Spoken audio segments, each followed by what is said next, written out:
was a classroom teacher and I wanted to do something with my hands. I was playing with making pottery at the time. I walked into his basket shop by accident and became obsessed. I don't know. It was the smell. He was using pounded white ash strips from a white ash tray. The smell of the fresh wood and the shop. And I went back to visit him many times, trying to convince him to take me on as an apprentice. And he said, a girl can't do it. I was 26 at the time. And he would only take me on if I had a man with me. So I invited my friend and her husband, and they came with me and stayed for a month. And by that time, he realized a girl could do it. And so I was there for a total of 6 months. Mr. Higgins was 81 at the time. He was sort of like a grandfather to me, but really the person I fell in love with was his wife. And they lived across the street, and I worked with him Monday through Thursday. And then on Friday, I worked with her, and she did twine baskets. So he had an enormous amount of equipment, like a 2-ton trip hammer. It was a whole woodworking shop. She did twine baskets, a very common way of making baskets, with reed. In Australia, you call it cane, that she had purchased. And you could start off with 5 tools and you could work in your living room. And that, I lived on a second floor apartment, so that really was better for me. So she actually had the bigger influence on my basket life than he did. Well, that's only partially true, but they both did. But she was the person, as a person, I loved her. He was more difficult.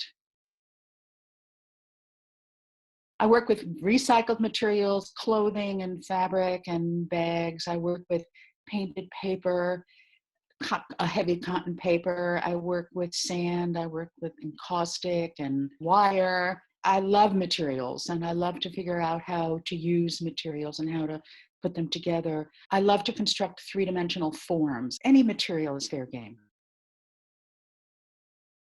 I did some pottery, but mostly I did fiber arts. I knit my first sweater when I was, I think, 11 or 12. I crocheted, I stitched, I sewed on a machine. I played around with making books. I took a rug hooking workshop. I do a lot of random crochet with a very thin wire.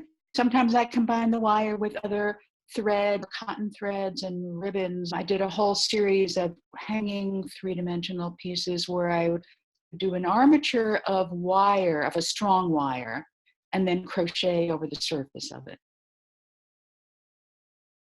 I've done 6 collaborations with 6 different people. They've all been basket related. Some of them have been one-off.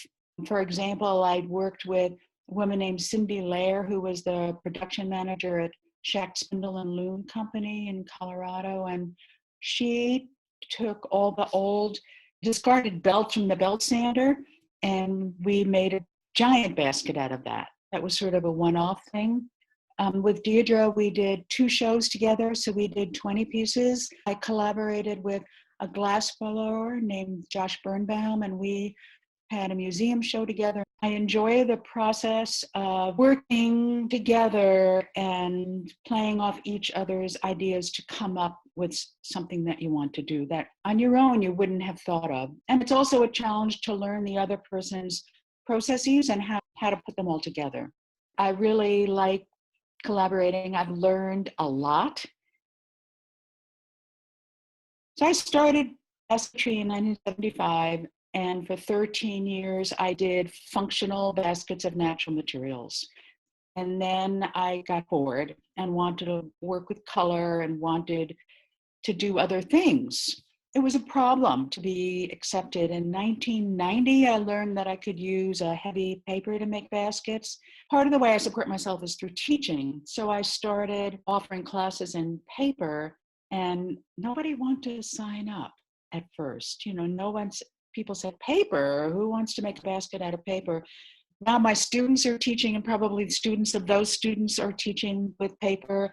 It's become a much more accepted material. It's not so functional. It's when you have enough baskets to use and you want to make something that's pleasing aesthetically.